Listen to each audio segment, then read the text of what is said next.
La lutte suprême nous appelle tous et Jésus lui-même marche devant nous. On va chanter ce cantique juste avant la prédication ce matin.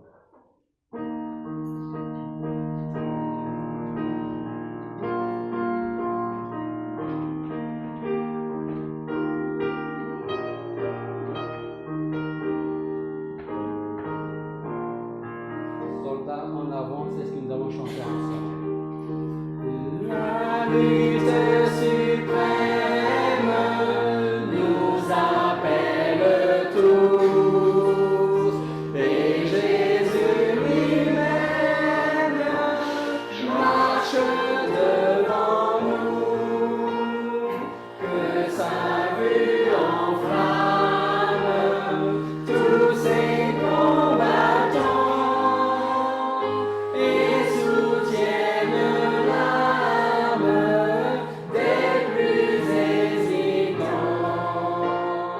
Du Christ sa bannière se déploie au vent pour la sainte guerre, soldats en avant.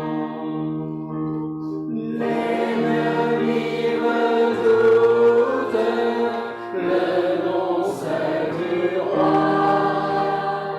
Il fuit dans les routes au cri de la foi. Acclamons ensemble Jésus d'un seul cœur et que l'enfer tremble à ce nom vainqueur.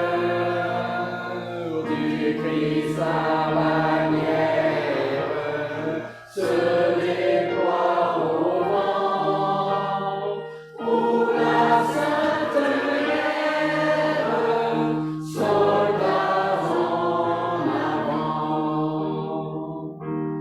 En avant, jeunesse, que ta noble ardeur jamais ne connaisse ni honte ni peur.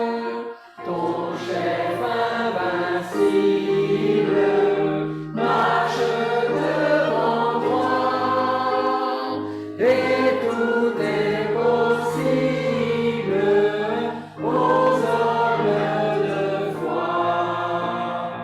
Du Christ sa bannière se déploie au vent pour la sainte guerre, soldats en avant. Dernière strophe, reçois chef suprême, monarque éternel.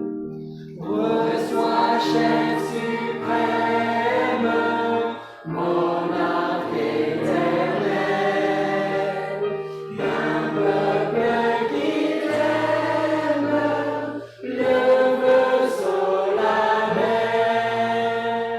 Gloire, amour, hommage au ressuscité, qu'il soit d'âge en âge, partout exalté. Du Christ la bannière se déploie au vent pour la sainte guerre, soldats en avant. Bien, vous pouvez prendre place.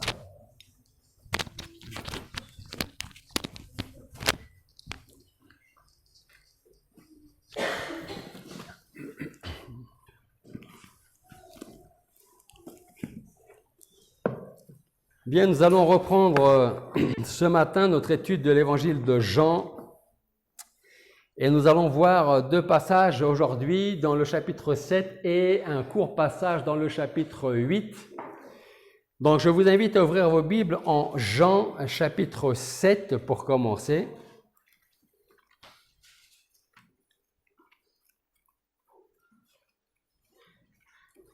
Jean, chapitre 7, et nous allons commencer avec les 13 premiers versets. Jean, chapitre 7, versets 1 à 13. Après ces choses, Jésus parcourait la Galilée, car il ne voulait pas demeurer en Judée, parce que les Juifs cherchaient à le faire mourir. Or, la fête des Juifs, appelée des tabernacles, approchait, et ses frères lui dirent « Pars d'ici et va en Judée, afin que tes disciples voient aussi les œuvres que tu fais. Car personne ne fait rien en cachette quand il cherche à être connu. Si tu fais ces choses, montre-toi toi-même au monde. » Car ses frères même ne croyaient pas en lui. Jésus leur dit « Mon temps n'est pas encore venu, mais votre temps est toujours venu. Le monde ne peut vous haïr, mais il me hait, parce que je rends de lui le témoignage que ses œuvres sont mauvaises. Pour vous, montez à cette fête. Pour moi, je n'y monte pas encore, parce que mon temps n'est pas encore venu. » Et leur ayant dit cela, il demeura en Galilée. Mais lorsque ses frères furent partis, il monta aussi à la fête, non pas publiquement, mais comme en cachette. Les Juifs donc le cherchaient pendant la fête et disaient « Où est-il » Et il y avait une grande rumeur à son sujet parmi le peuple. Les uns disaient « C'est un homme de bien » et les autres disaient « Non, mais il séduit le peuple. » Toutefois, personne ne parlait librement de lui par crainte des Juifs. Voilà donc notre premier passage que nous allons voir ce matin.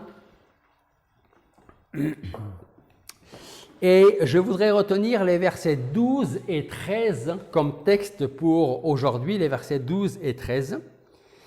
Et ces deux versets nous disent « Il y avait une grande rumeur à son sujet parmi le peuple. Les uns disaient « C'est un homme de bien » et les autres disaient « Non, mais il séduit le peuple. » Toutefois, personne ne parlait librement de lui par crainte des Juifs. Première question pour ce matin. Qui est Jésus ? Je crois que si nous posions la question à des inconnus dans la rue, à votre avis, qu'est-ce que vous auriez comme réponse, comme retour ? Vous allez voir des inconnus dans la rue et vous leur demandez pour vous qui est Jésus. Qu'est-ce qu'ils vont vous répondre, selon vous ? Le Dieu des chrétiens, un prophète, un disciple, le Messie, ok. Une histoire.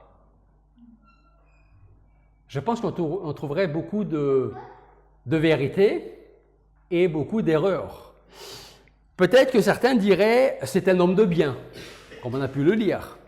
D'autres peut-être diraient c'était un sage de son temps, quelqu'un qui est mort pour ses idées.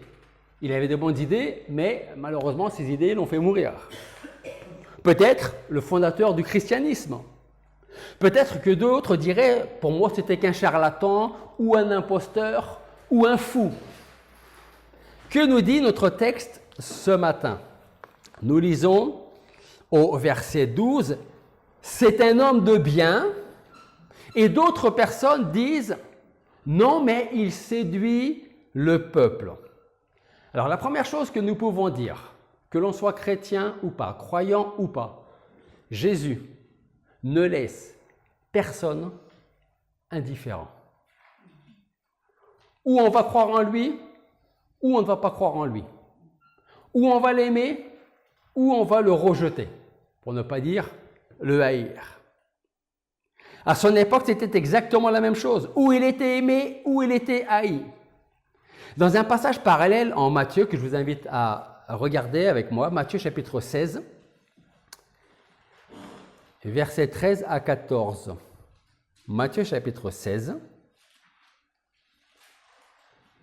versets 13 et 14. Et on va utiliser aussi ce texte ce matin. Et nous lisons, « Jésus étant arrivé dans le territoire de Césarée de Philippe, interrogeait ses disciples, disant, « Qui disent les hommes que je suis moi, le Fils de l'homme ?» Ils répondirent, « Les uns disent que tu es Jean-Baptiste, les autres Élie, les autres Jérémie, ou l'un des prophètes. » Donc la question de ce matin, c'était, qui donc est Jésus-Christ ? Peut-être pensez-vous, à juste titre, qu'il est né il y a un peu plus de 2000 ans, de la Vierge Marie dans une étable. Il a vécu pendant 30 ans comme étant le fils d'un charpentier. Après cela, il est allé prêcher pendant 3 ans en Palestine. Il a accompli plusieurs miracles. Il a été crucifié sous Ponce Pilate. Il a ressuscité 3 jours plus tard. C'est en tout cas ce que vous avez toujours entendu dire, n'est-ce pas? Si vous l'avez déjà entendu dire, c'est déjà pas mal. C'est que vous avez entendu parler du Seigneur Jésus-Christ. Mais c'est peut aussi que pour vous, Jésus ne soit qu'un personnage historique.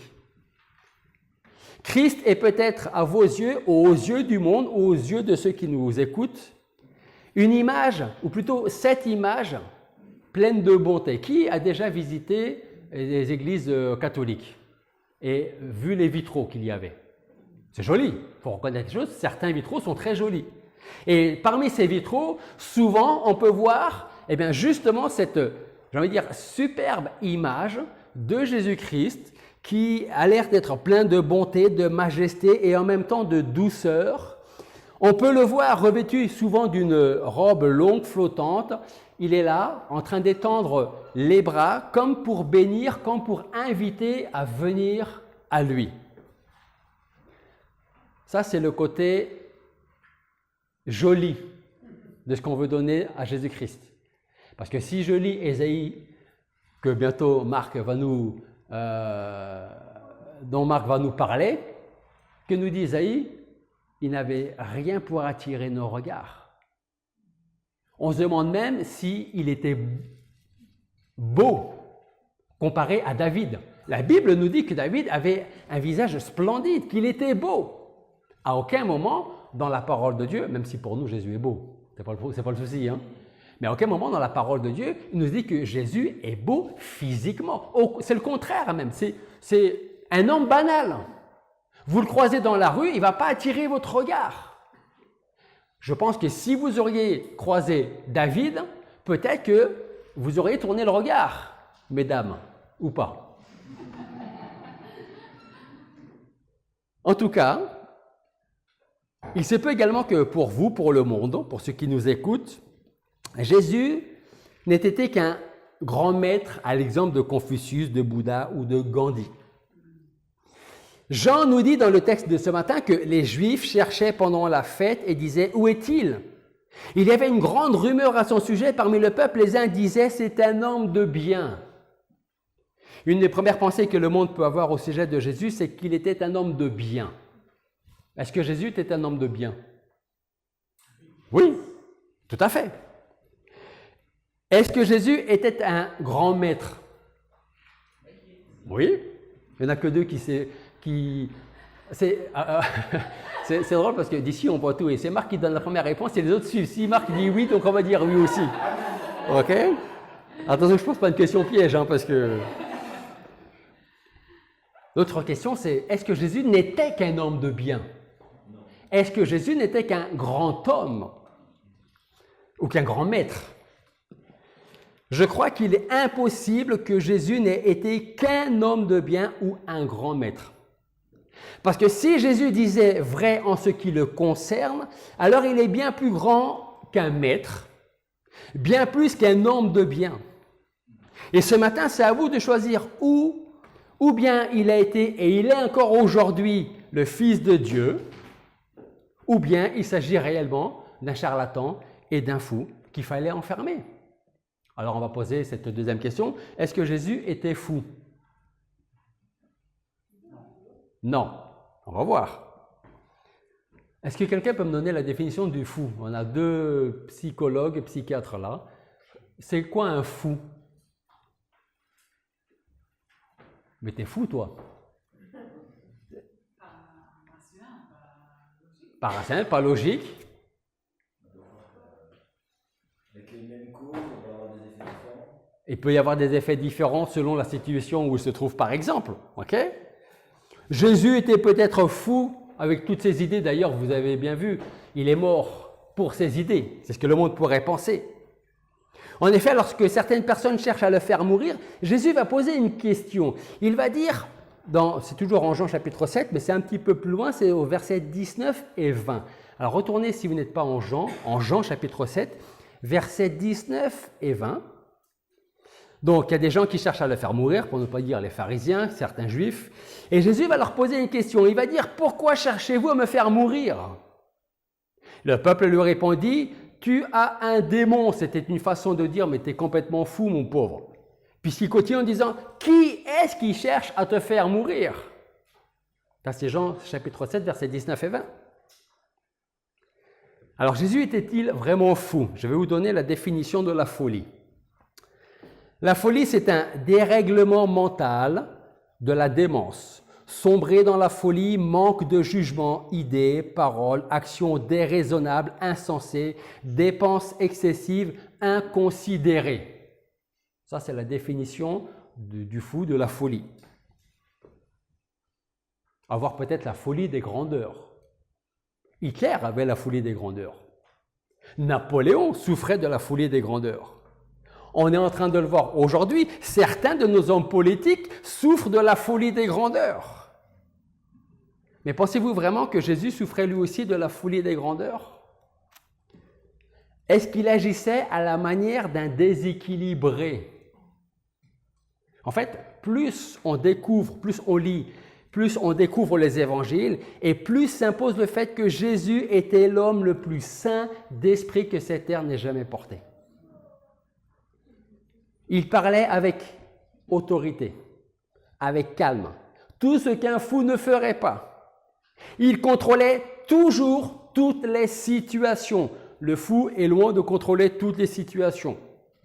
Jésus n'était jamais pris au dépourvu, ce qu'un fou ne peut pas faire. Enfin, une dernière chose qui prouve bien que Jésus n'était pas fou, c'est que les contemporains de Jésus ne se bornaient pas à le tolérer. Et je vais vous expliquer ce que je veux dire par là. À son époque, comme un peu aujourd'hui, mais essayez d'imaginer à son époque, où on se rangeait de son côté, où on s'opposait violemment à lui. On ne réagit pas comme ça avec un fou. Un fou, qu'est-ce qu'on va faire?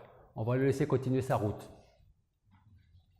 Un fou, soit on l'ignore, ou à la limite, s'il est vraiment fou, et surtout pour lui, on le fait enfermer. Mais on ne va pas faire mourir un fou sous prétexte qu'il est fou. Parce qu'il y a beaucoup de fous, ou beaucoup de personnes qui vont mourir aussi, non? On ne fait pas mourir les fous. Donc, si les gens, certaines personnes de l'époque de Jésus voulaient le faire mourir, ce n'est pas parce qu'il était fou, c'est justement parce que tout marchait bien là-dedans. Et ça les dérangeait. Ça prouve bien que Jésus n'était pas fou. On a répondu à la question. Une autre question, c'est peut-être que c'était un charlatan. Un charlatan, ce n'est pas un fou. Au contraire, un charlatan, c'est quelqu'un d'intelligent. Quelqu'un peut me donner la définition du charlatisme ou d'un charlatan? C'est quoi un charlatan? Un escroc, un menteur, un manipulateur. Alors le monde peut penser que de son temps, Jésus était un charlatan. Il a endormi tout le monde avec ses belles paroles et il a agi, parlé, pensé comme un charlatan. Donc, j'ai été chercher la définition du charlatan et voici ce que notre dictionnaire nous dit. Autrefois, un charlatan était un marchand ambulant qui présentait et vendait avec des boniments, des drogues ou arrachait les dents sur les places publiques ou dans les foires. Par extension, et dans un sens péjoratif, un charlatan est un imposteur qui se glorifie de détenir un remède miraculeux dans le but de soutirer de l'argent à un public crédule. Au sens figuré, un charlatan est une personne habile qui profite de la crédulité des autres afin de vendre des produits, ses produits, de chercher à guérir ou à imposer aux autres. Ça, c'est la définition du charlatan. Alors, si Jésus n'était qu'un charlatan, cela voudrait dire qu'il aurait délibérément choisi de tromper les gens qui venaient à lui pour l'écouter. Mais en règle générale, le charlatan va tromper les gens pour gagner quelque chose, de l'argent ou autre chose. Si Jésus n'était qu'un charlatan, alors je dirais que c'était un très mauvais charlatan.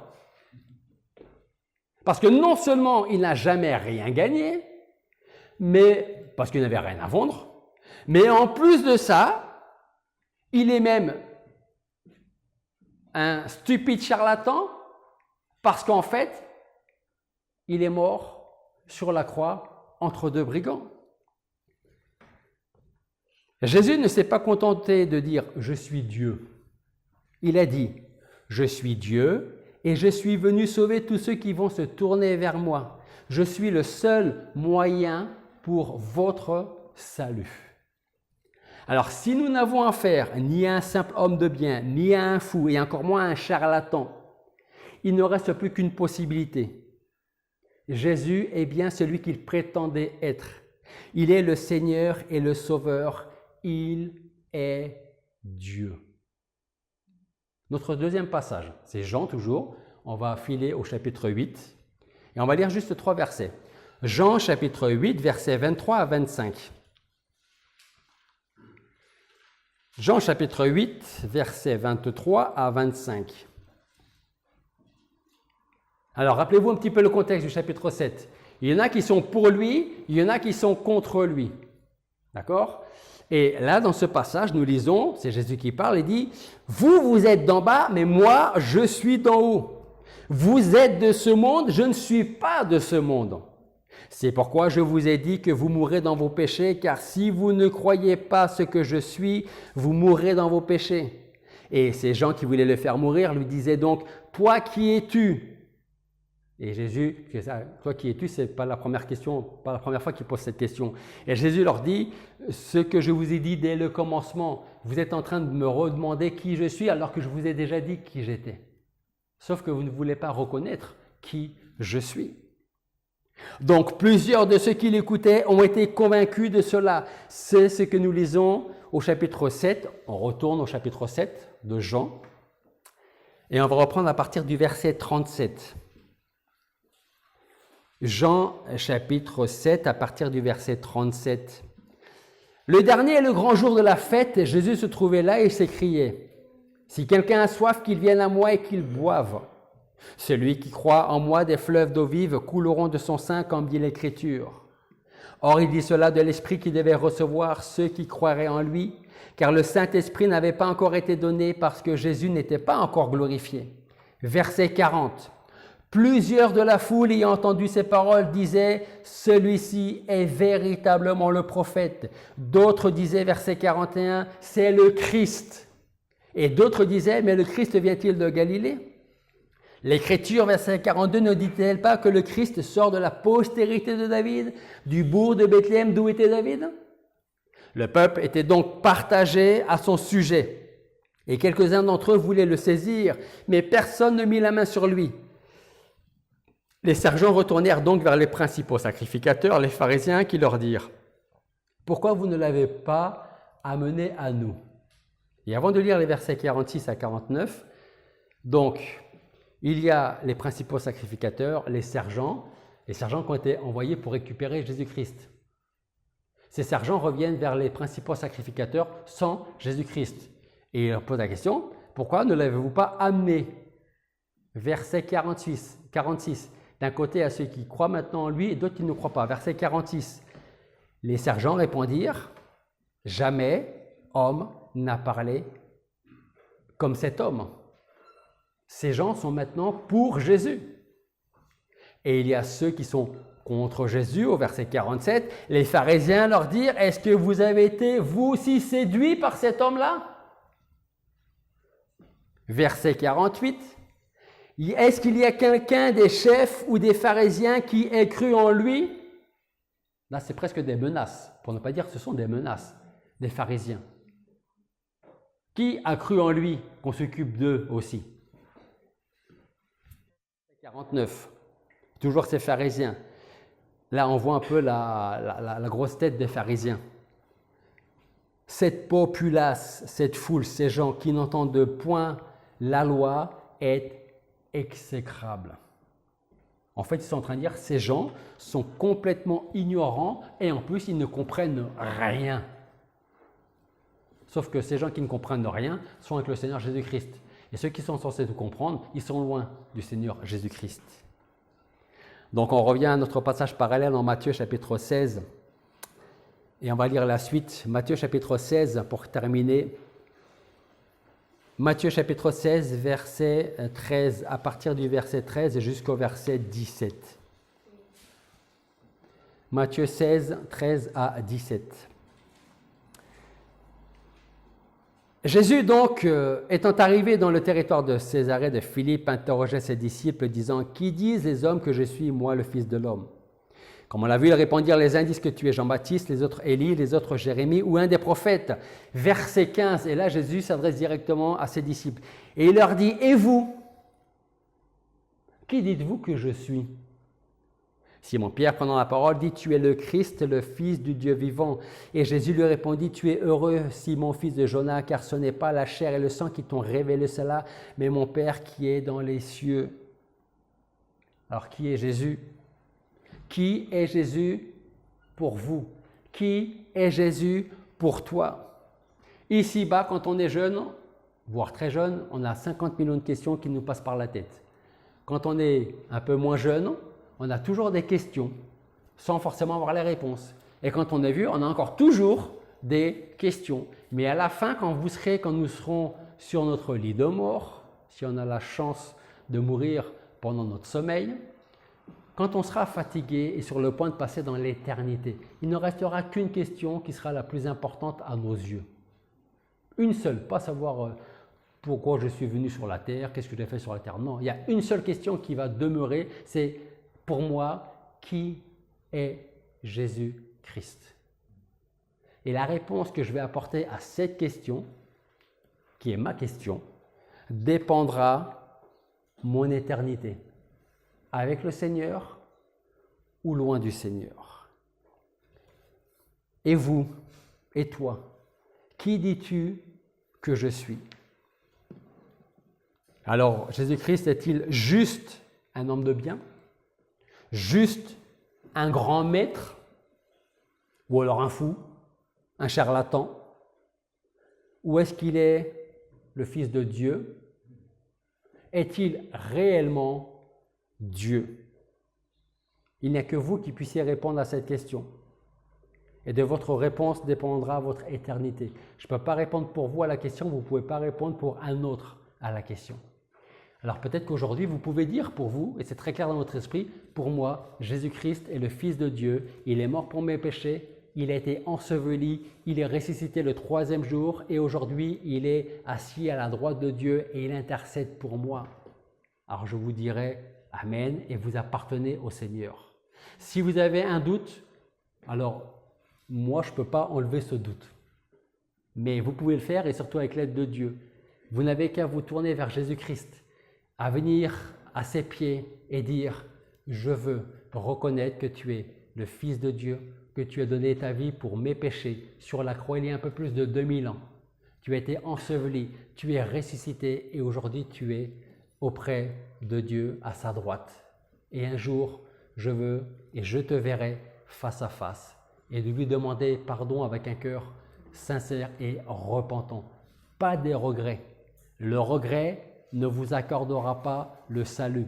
La repentance selon Dieu vous accordera son salut. Prions. Père Céleste, nous voulons te remercier parce que ce matin encore, tu nous fais la grâce d'être dans ta maison avec cette parole que nous tenons entre les mains. Cette parole qui est vivante, efficace, qui œuvre, qui travaille dans nos vies, dans nos cœurs. Et Seigneur, nous voulons te remercier parce que c'est toi qui as changé notre cœur de pierre en cœur de chair afin que nous puissions croire. C'est toi qui nous as permis de venir à toi. C'est toi qui nous as permis d'avoir les yeux ouverts. C'est toi qui nous as accordé la foi, qui nous tourne vers toi. Alors Seigneur, nous voulons te remercier pour cela, de pouvoir te connaître personnellement et surtout de pouvoir être connu de toi, de ta majesté.